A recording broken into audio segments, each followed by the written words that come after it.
On peut considérer l'âme comme un château qui contient beaucoup d'appartements, ainsi que le ciel qui renferme beaucoup de demeures. Il me suffit d'apprendre de Sa Majesté que ce château est fait à son image pour avoir quelque légère idée de la dignité sublime et de la beauté de l'âme.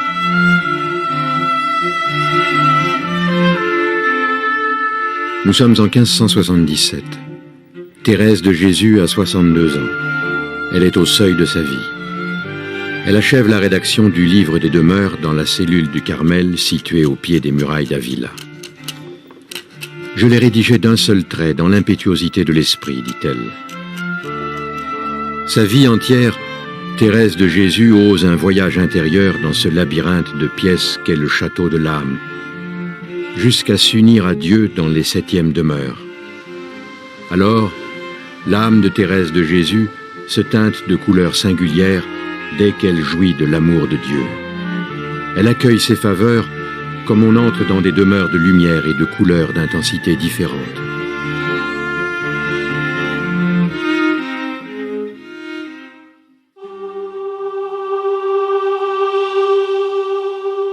Saisie par des visions mystiques, Thérèse de Jésus initie une relation d'amitié avec le Christ. Sainte d'Avila ou mythomane possédée du démon. Les bûchers de l'Inquisition brûlent les illuminés de son espèce, et on supplie Thérèse de se faire exorciser. Le XVIe siècle espagnol est celui de l'Inquisition et de l'extension des frontières avec la découverte de l'Amérique. En France, il est celui des guerres de religion à cause de la réforme luthérienne. Un siècle rigoriste, ainsi fait qu'il faut s'interdire de jouir, y compris de l'amour mystique. Or, précisément, Thérèse d'Avila part à la conquête du silence, à la rencontre de l'humanité de Dieu. Elle explore les mouvements de son âme et reconsidère la vision que l'Église se fait de la relation de l'homme à Dieu. Son expérience mystique entraîne l'Église dans la contre-réforme spirituelle.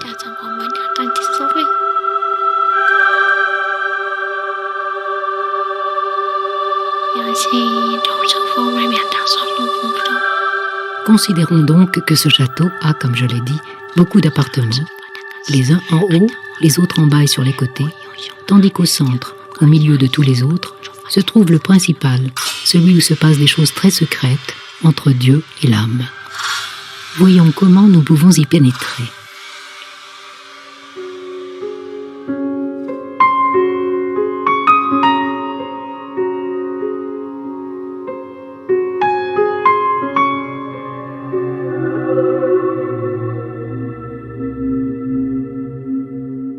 Thérèse est à la porte du château, à la porte des demeures, et elle a le désir d'entrer, d'aller plus avant.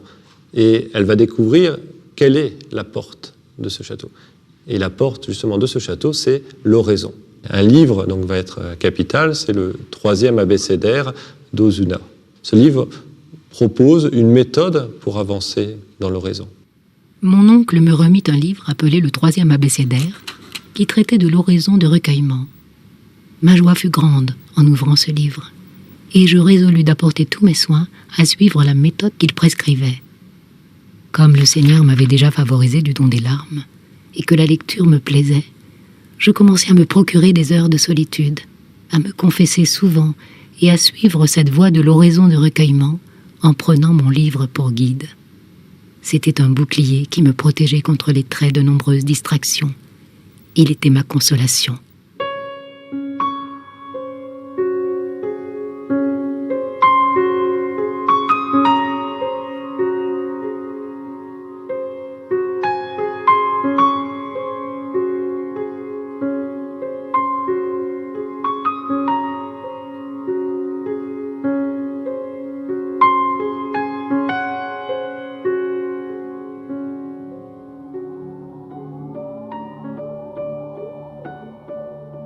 Dans ses secondes demeures, dès lors qu'elle entre au Carmel en 1535, où elle veut vraiment consacrer sa vie au Seigneur.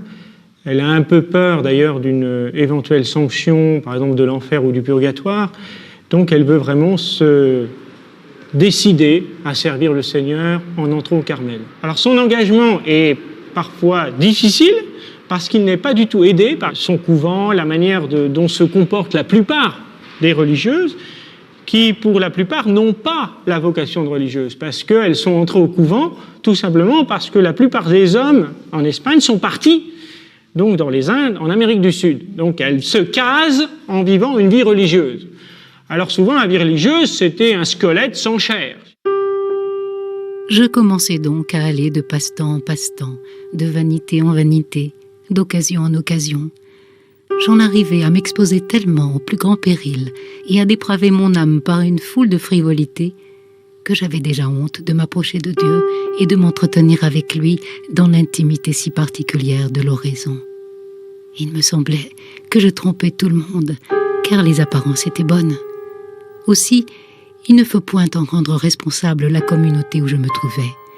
Et si je m'ingéniais à ce que l'on eût bonne opinion de moi, je n'avais cependant nulle intention de simuler la piété.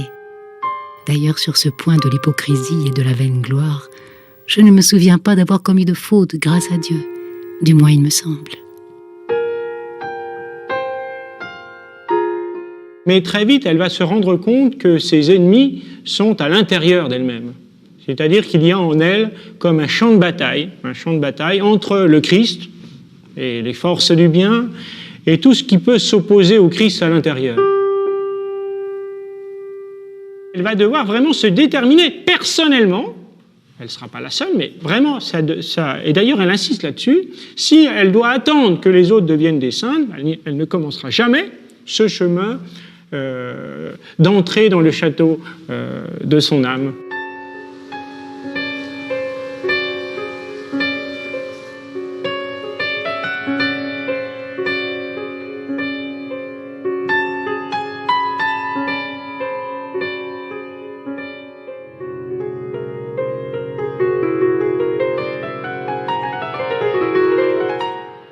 Entrant un jour dans l'oratoire, je vois une statue que l'on s'était procurée pour une fête qui devait se célébrer dans le couvent et que, en attendant, on avait placée là.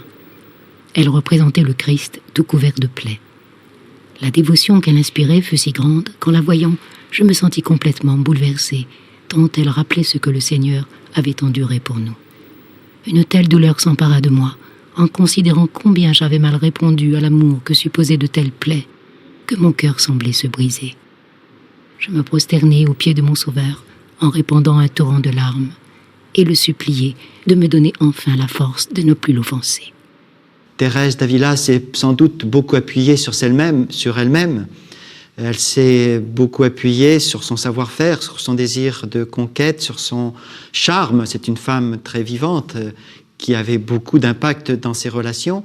Et puis maintenant, ça n'est plus opérant. Et justement, l'enjeu de ces troisièmes demeures, c'est vraiment de découvrir que l'amour, c'est le fruit d'une rencontre, de la vie de Dieu dans son cœur, c'est pas le fruit de ses efforts.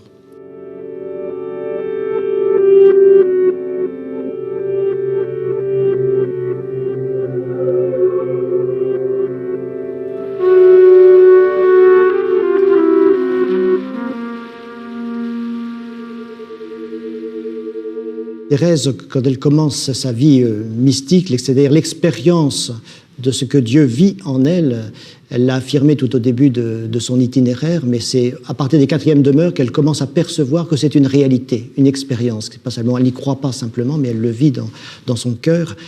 Et cela se traduit par le fait qu'elle n'a plus besoin de travailler avec son intelligence, son imagination pour être présente à Dieu, mais cela lui est donné au plus profond de son cœur. Il y a un plaisir à prier, il y a même une jouissance à certains moments.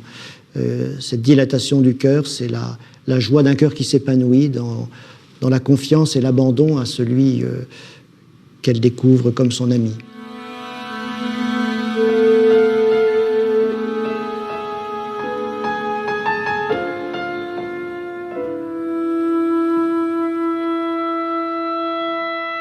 Thérèse ne se contente pas simplement de la vie communautaire, de la vie liturgique qui suffisait en son temps pour définir la vie monastique.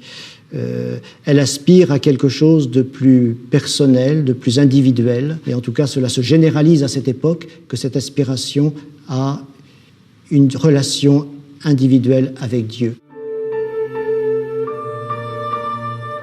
Je voyais donc alors que le Christ me parlait. J'admirais son incomparable beauté et les paroles suaves, quelquefois sévères, qui tombaient de ses lèvres si ravissantes et si divines. J'avais le plus vif désir de connaître la couleur de ses yeux et sa taille elle-même, afin de pouvoir en parler. Mais je n'ai jamais mérité cette faveur. Tous mes efforts ont été inutiles, car la vision s'évanouissait alors entièrement. Le Seigneur veut nous montrer très clairement que cette faveur n'est point notre œuvre, mais la sienne.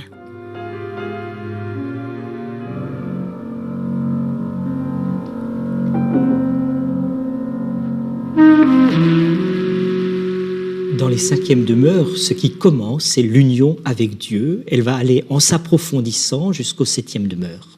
Et cette union avec Dieu, c'est la transformation en Thérèse, d'une Thérèse tournée vers elle-même, faisant confiance à elle-même, à une Thérèse entièrement abandonnée à la volonté de Dieu, mettant sa confiance en lui et le laissant œuvrer.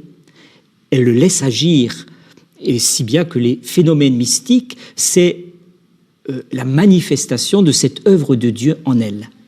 Alors il y a une avalanche de grâce. Cela commence par une première expérience qu'on appelle l'extase ou rapt. Elle se trouve comme glacée, le corps paralysé, et elle entend une voix intérieure lui dire « Je ne veux plus que tu converses avec les hommes, mais avec les anges ». Elle en fut épouvantée, et en même temps, à partir de ce moment-là, elle a la force de tout quitter pour Dieu et d'agir pour lui. Souvent, il me semble, mon corps devenait si léger qu'il perdait toute sa pesanteur.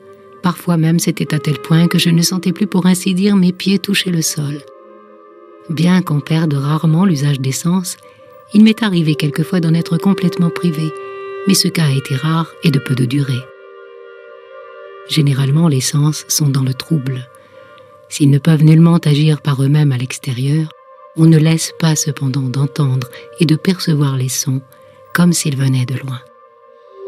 L'ensemble de ces grâces sont souvent précédées par la communion eucharistique, et cela va beaucoup la gêner. D'abord parce que c'est public, donc la rumeur s'étend d'une mystique à Avila, à sa mystique, mais aussi parce que c'est dangereux en son temps d'être une mystique. Il y a eu beaucoup d'autres phénomènes avant elle, et comme elle le dit elle-même, il y a eu des femmes qui ont trompé, qui ont faussé les choses, si bien que j'étais épouvanté par ce qui m'arrivait.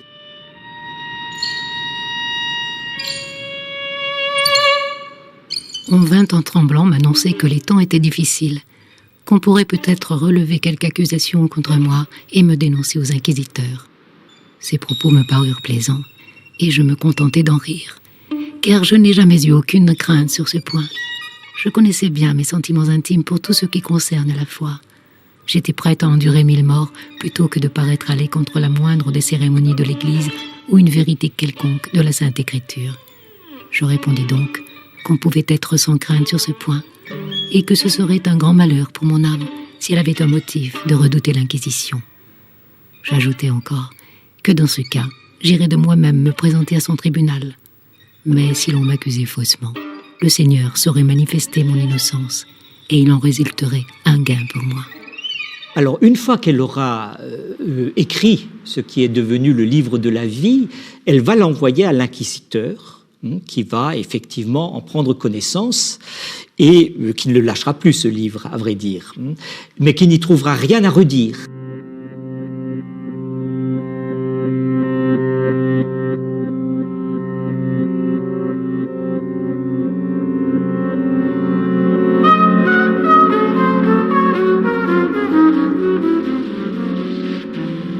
Un jour, étant en oraison, il me sembla que je me trouvais subitement, sans savoir comment, transportée tout entière en enfer.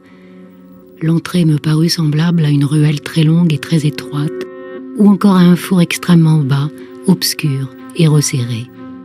À l'extrémité se trouvait une cavité creusée dans une muraille en forme d'alcôve, où je me vis placée très à l'étroit.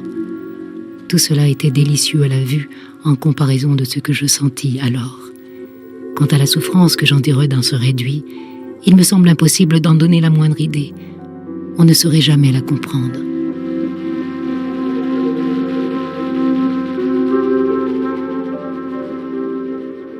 c'est la vision qu'elle a de sa place en enfer, c'est-à-dire de l'aboutissement de la dynamique du mal qu'elle porte en elle, comme chacun d'entre nous.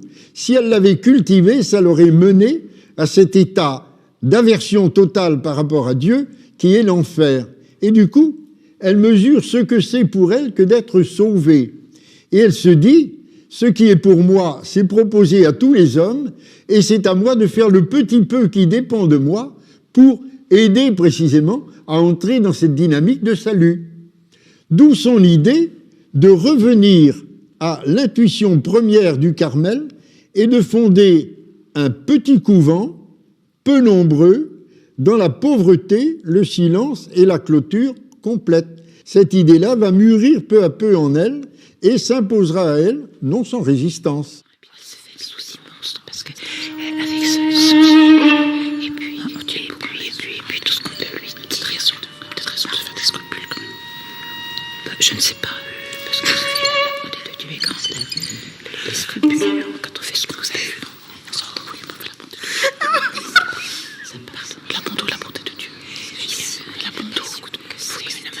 J'ai été très mal vue de tout mon monastère pour avoir voulu en bâtir un d'une clôture plus étroite. Les religieuses disaient que je leur faisais affront, que je pouvais également bien servir Dieu dans le monastère où il y avait d'autres religieuses meilleures que moi, que je n'aimais pas ce couvent et qu'il vaudrait mieux lui procurer des rentes que d'en rechercher pour un nouvel établissement.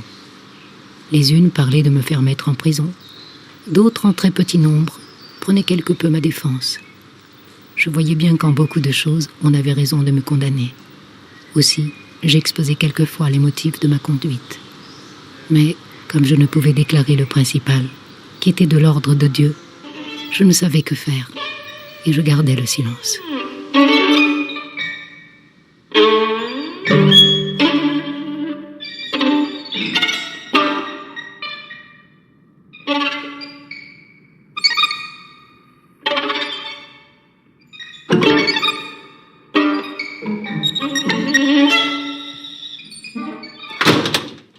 À l'époque où elle fonde Saint-Joseph d'Avila, elle a une seule idée, fonder ce petit Carmel et basta, terminé comme cela.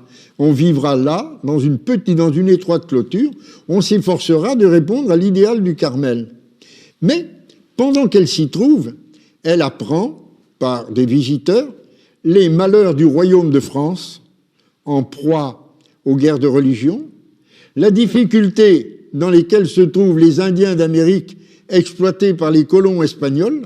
Cela la désole, elle a l'impression de toutes ces âmes qui vont se perdre, et elle se dit, il faut donc que nous soyons vraiment très ferventes dans notre monastère pour aider, selon nos moyens, de femmes, de religieuses, pour aider à cette tâche-là. Et pendant qu'elle est dans ces pensées-là, le père général vient de Rome visiter le Carmel espagnol. Il est enthousiasmé par la réalisation de ce petit Carmel Saint-Joseph et du coup, il donne, en plaisantant, mais verbalement, l'ordre à Thérèse de fonder autant de couvents en Castille qu'elle aura de cheveux sur sa tête. Et donc Thérèse, à partir de ce moment-là, va se mettre en période de fondation pour répondre à cette injonction du père général.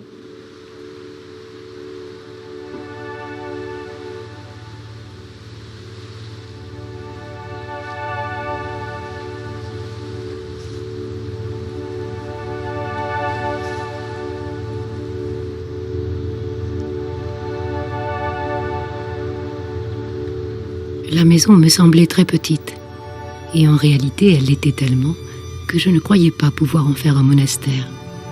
Aussi je voulais en acheter une autre qui était contiguë et très petite pour en faire l'église. Mais n'ayant rien pour l'acheter et ne voyant pas le moyen de l'acquérir, je ne savais que faire. Or, un jour que je venais de communier, le Seigneur me dit « Je t'ai déjà dit d'entrer comme tu pourras. » Puis il ajouta sous forme d'exclamation « Ô cupidité du genre humain, tu crains donc que la terre même te manque. Que de fois j'ai dormi au serein pour n'avoir pas où me reposer. » Ces paroles jetèrent en moi l'épouvante. Comprenant que le Sauveur avait raison, je me rends à la maisonnette, j'en prends le tracé et je trouve qu'on peut la transformer en un monastère suffisant, quoique très petit. Je ne m'occupais donc plus d'en acheter un autre.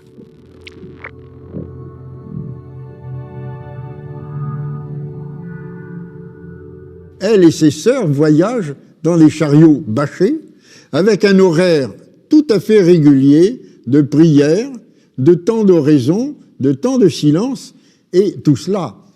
D'autre part, intérieurement, elle reste évidemment tiraillée entre la nécessité de s'occuper de toutes ces choses-là et le désir qu'elle a de rester en compagnie du Seigneur constamment et de vivre pour lui tout seul.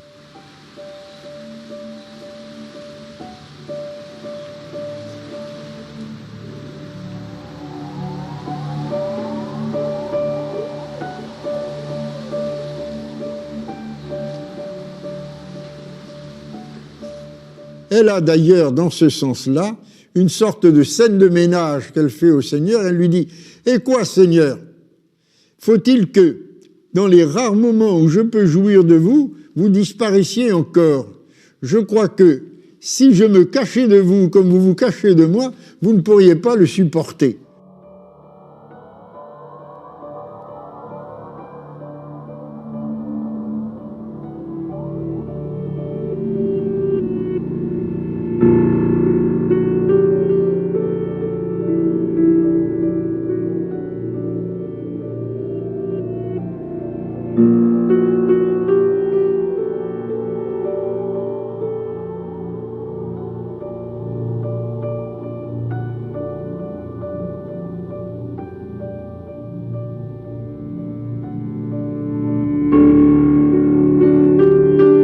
Le jour de l'octave de Saint-Martin, j'étais sur le point de communier quand le père Jean de la Croix, qui me donnait la Sainte Hostie, la partagea en deux pour en donner la moitié à une autre sœur.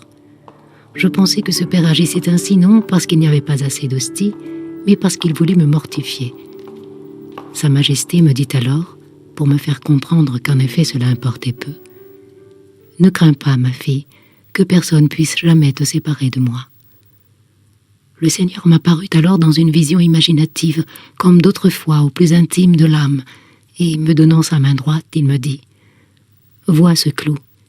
C'est un signe qu'à partir de ce moment tu seras mon épouse. Jusqu'à présent tu ne l'avais pas mérité. À l'avenir, non seulement tu verras en moi ton Créateur, ton Roi, ton Dieu, mais tu auras soin de mon honneur, comme ma véritable épouse. Mon honneur est le tien, et ton honneur est le mien. »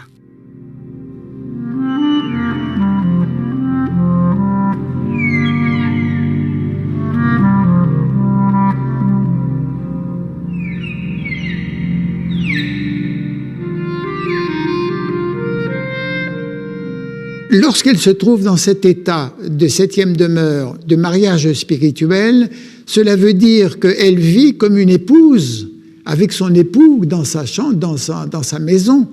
Et donc elle peut faire toutes sortes de travaux domestiques, et ce qui ne l'empêche pas de continuer à aimer et d'être présent à celui qu'elle aime.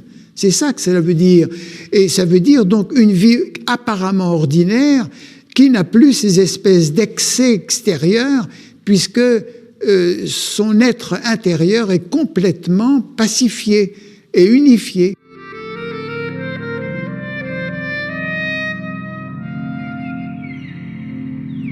Me trouvant désormais en dehors du monde, au milieu de compagnes en petit nombre et vraiment saintes, je regarde tout comme d'une hauteur, et je me soucie fort peu de ce que l'on peut dire ou apprendre à mon sujet.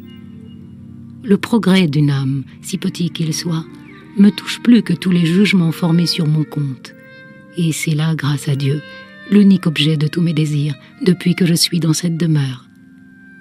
La vie m'est devenue comme une sorte de rêve. Il me semble presque toujours que tout ce que je vois est un rêve. Je ne découvre en moi ni joie, ni peine profonde. Si j'en éprouve parfois, cela passe avec tant de rapidité que j'en suis étonnée, et je n'en suis pas plus touchée que d'un rêve. C'est l'exacte vérité. Le Seigneur, en effet, a bien voulu affranchir mon âme de cet excès de sensibilité qu'elle éprouvait.